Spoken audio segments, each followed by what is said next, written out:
విదేశాల్లో చదవాలనుకుంటున్నారా? అయితే విదేశ్ కన్సల్ట్ ని సంప్రదించండి. నమస్తే, నేను విజయ్.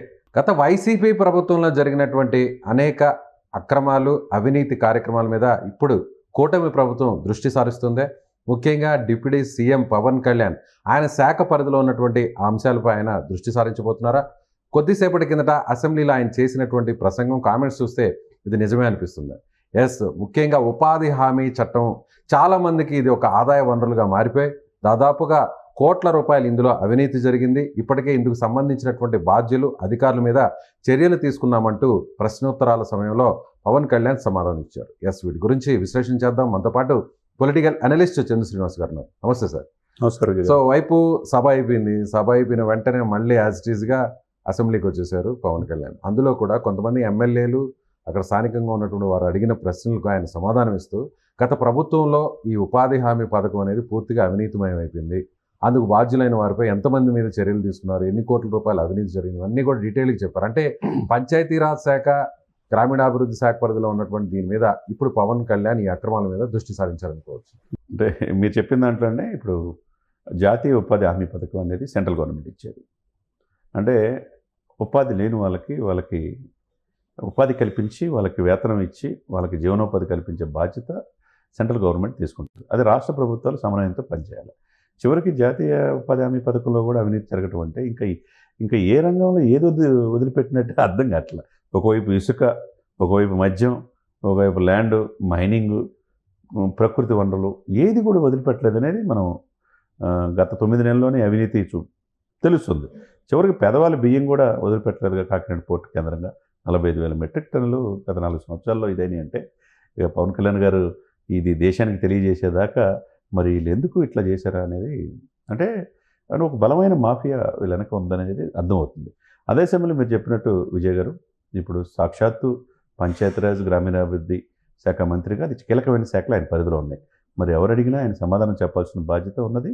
ఈ 9 నెలల్లో పూర్తి ఎంక్వైరీ చేసి ఫ్లయింగ్ స్క్వాడ్స్ కావచ్చు, విజిలెన్స్ కావచ్చు, అన్ని ఎంక్వైరీలు చేసి నిఘా చేసాం. దాంట్లో ముఖ్యంగా రాష్ట్రంలో అన్ని జిల్లాల కంటే కర్నూలులో ఎక్కువగా ఈ ఉపాధి హామీ పథకంలో అవినీతి జరిగిందన్నారు. దాంట్లో 278 మంది మీద ఆరోపణలు వచ్చినాయి. 31 మందిని సస్పెండ్ చేశారు. ఇంకొకటి వాళ్ళకి ఎక్స్ప్లెనేషన్ అడిగారు, నోటీసులు ఇచ్చారు. ఇంకా నిఘా జరుగుతూ ఉంది మిగతా అందరి మీద. ఏదైనా కానీ దాన్ని సమర్థవంతంగా నిర్వర్తించాల్సిన బాధ్యత ఆయా శాఖ మంత్రులకు ఉంటుంది. లేకపోతే ఆ మంత్రులను కూడా ఈ కేసులో ఎవరైతే అధికారుల కింద స్థాయిలో బలైపోతారు, కానీ మెయిన్ ఎవరు, మంత్రిదే బాధ్యత వహించాలి. కన్సల్ట్ మంత్రిది కూడా ఇన్వాల్వ్ చేయాల్సిన అవసరం ఉన్నది. ఈ ప్రభుత్వం దాని మీద కూడా దృష్టి పెట్టాలి. ఎందుకంటే గ్రామీణాభివృద్ధిలో గత 5 సంవత్సరాల్లో మన స్థానం ఏంటంటే 29 రాష్ట్రాల్లో 23వ స్థానం. ఇప్పుడు మన స్థానం ఏంటంటే ఆంధ్రప్రదేశ్ ఈయన శాఖ తీసుకున్న తర్వాత, ఈ ప్రభుత్వం ఈ కూటమి వచ్చిన తర్వాత 3వ స్థానంలో ఎగబాకింది. అలాగే మరొక విషయం కూడా ఆయన ప్రస్తావించారు. ముఖ్యంగా ఈ ఉపాధి హామీ పథకం అమలులో అన్ని పార్టీలు, వ్యవస్థలన్నీ కూడా ఇక్కడ కుమ్మక్కైపోయాయి, కొల్యూడ్ అయిపోయాయి అంటూ ఆయన చెప్పారు. సో దాన్ని ఎలా చూడాలంటారు? డెఫినెట్గా ఎవరున్నా కానీ దీని వెనక అన్ని శాఖలని, అధికారులనితో పాటు ఆయా శాఖల మంత్రులు కూడా దీంట్లో ఇచ్చేయాల్సిందే, ఇన్వాల్వ్ చేయాల్సిందే, చేసి వాళ్ళ మీద కేసు ఫైల్ చేయాల్సిందే. ఎవరైతే rule is rule for all. ప్రజాప్రతినిధి అయినా కానీ తప్పు చేస్తామంటే ఎట్లా కుదిరిద్ది? కేంద్ర ప్రభుత్వం ఇచ్చిన నిధుల్ని దారి మళ్లిస్తే ఎలా కుదిరిద్ది? జల్ జీవన్ మిషన్ ద్వారా 25,000 కోట్లు ఉంటే కనీసం మ్యాచింగ్ గ్రాంట్ ఇవ్వకుండా ఉపయోగించుకోవడం గత ప్రభుత్వం చేయలే. ఈయన మ్యాచింగ్ గ్రాంట్ ఇవ్వడంతో పాటు 10 దినాలు పెంచడానికి పులదప్పలుగా ప్రధానమంత్రితో సాక్షాత్తు పవన్ కళ్యాణ్ గారు దేశం అంతా కూడా మళ్ళీ తిరిగి దాన్ని యాస్టీస్గా అమలు చేశారు. అది ఒక ఏపీకి కాకుండా మిగతా రాష్ట్రాలు కూడా ఇంప్లిమెంట్ అయ్యేటట్టు చేయగలిగారు. మరి దీని మీద ఆకస్మిక తనిఖీలు గతంలో లేని విధంగా ఈ ప్రభుత్వం వచ్చిన తర్వాత తనిఖీలు చేస్తుంది. తర్వాత మస్తర్ ఎవరైతే వచ్చారో లేదా రాకుండా కూడా ఉద్యోగాలు చేసేవాళ్ళు, జీతాలు తీసుకున్నారు పార్టీ ప్రతినిధులు, వాళ్ళ మీద నిఘా ఉంది. తర్వాత క్వాలిటీ కంట్రోల్ అధికారులు, తర్వాత ఫ్లయింగ్ స్క్వాడ్స్, రకరకాలుగా అన్ని వైపుల నుంచి అష్టదిగ్బంధంలాగా ఈ ప్రభుత్వం గతంలో చేసిన ఆరోపణల మీద ఎంక్వైరీ చేయటం, దాంట్లో పాత్రదారులైన అధికారులు కావచ్చు, ఎవరైనా కావచ్చు, దోషులుగా నిర్ధారించి వాళ్ళకి కోర్టుకి సమర్పించాల్సిన అవసరం ఉంది. ఏంటంటే ఇది ప్రజల సొమ్ము. 100 కోట్లు, 145 కోట్ల మందిలో ప్రతి రాష్ట్రానికి ఈ జాతీయ ఉపాధి హామీ పథకం ఉంటుందండి. ఆ రాష్ట్ర ఏది సెంట్రల్ గవర్నమెంట్ ఇవ్వాలి ఫండ్స్. ఇచ్చినప్పుడు దీన్ని కరెక్ట్గా యూటిలైజ్ చేసుకోవాల్సిన బాధ్యత రాష్ట్ర ప్రభుత్వాన్ని. లేకపోతే రాష్ట్ర ప్రభుత్వం దీంట్లో దోషిగా ఇదేవాల్సిందే. కాబట్టి ఇప్పుడు సమర్థవంతంగా వీళ్ళు పనిచేస్తున్నారు కాబట్టి ఈ కూటమి ఆ దిశగా ఎమ్మెల్యేలు గారు మిగతా వాళ్ళు అడిగిన ప్రశ్నలకి ఆ శాఖ మంత్రిగా, డిప్యూటీ సీఎంగా, ఆ శాఖ మంత్రిగా ఉన్నట్టుగా గతంలో మనం 5 సంవత్సరాల్లో ఆరోపణలు అనేది ఎక్కడ కనపడలే మనకి. ఆరోపణలు మేము విచారించుతాం అనేది కూడా కనపడలా. ఇప్పుడు ఫస్ట్ టైం ఈ 5 సంవత్సరాల తర్వాత మేము దీని మీద పూర్తిగా నిఘా పెట్టాము.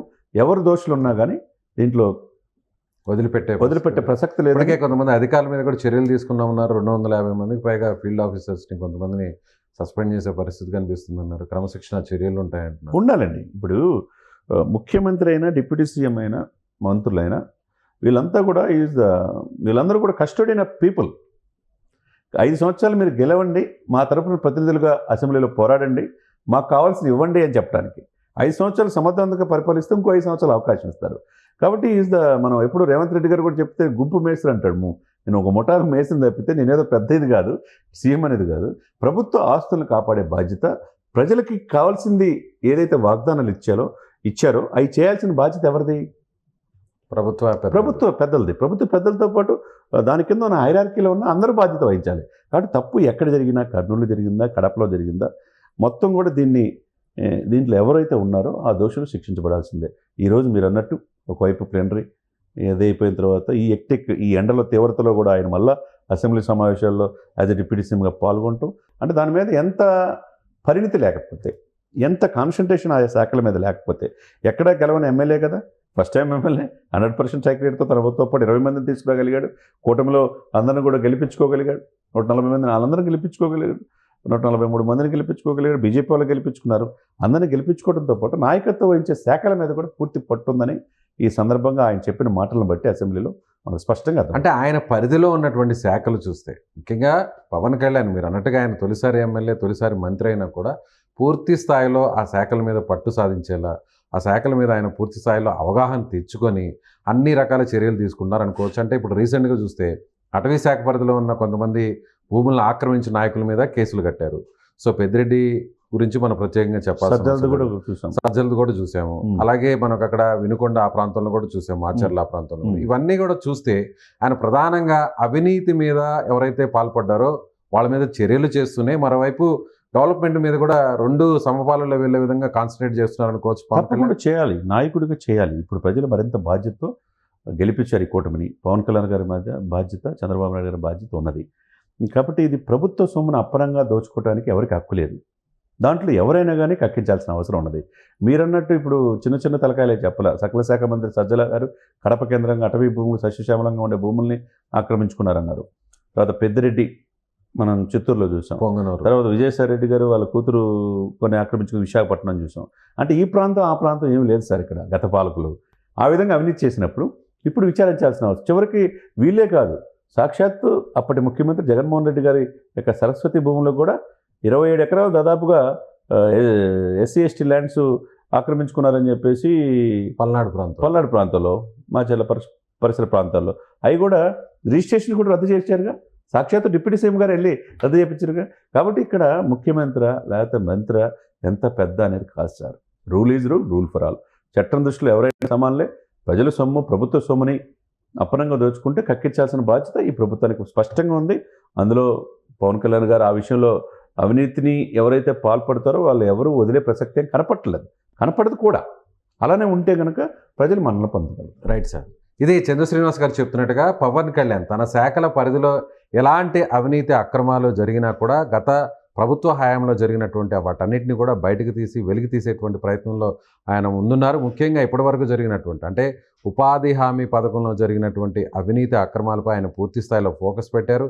కోట్ల రూపాయలంతా కూడా తిరిగి ఆయన రాబట్టే ప్రయత్నం చేస్తున్నారు. అదేవిధంగా అందుకు బాధ్యులైనటువంటి అధికారుల మీద కూడా చర్యలు తీసుకుంటారు. శాఖల మీద పట్టు సాధించడంతో పాటు అవినీతి అక్రమాల మీద కూడా ఆయన ఫోకస్ పెట్టారనేది ఖచ్చితంగా చెప్పవచ్చు. సో మీరేమనుకుంటున్నారు? పవన్ కళ్యాణ్ ఇప్పుడు ఆయన గత ప్రభుత్వంలో జరిగినటువంటి అవినీతి అక్రమాలను బయటపట్టే ప్రయత్నం జరగబోతుందా? ఖచ్చితంగా కామెంట్ చేయండి. Thank you. సుమన్ టీవీలో మీ పర్సనల్ అండ్ బిజినెస్ ప్రమోషన్స్ కోసం కింది నెంబర్కి కాంటాక్ట్ చేయండి.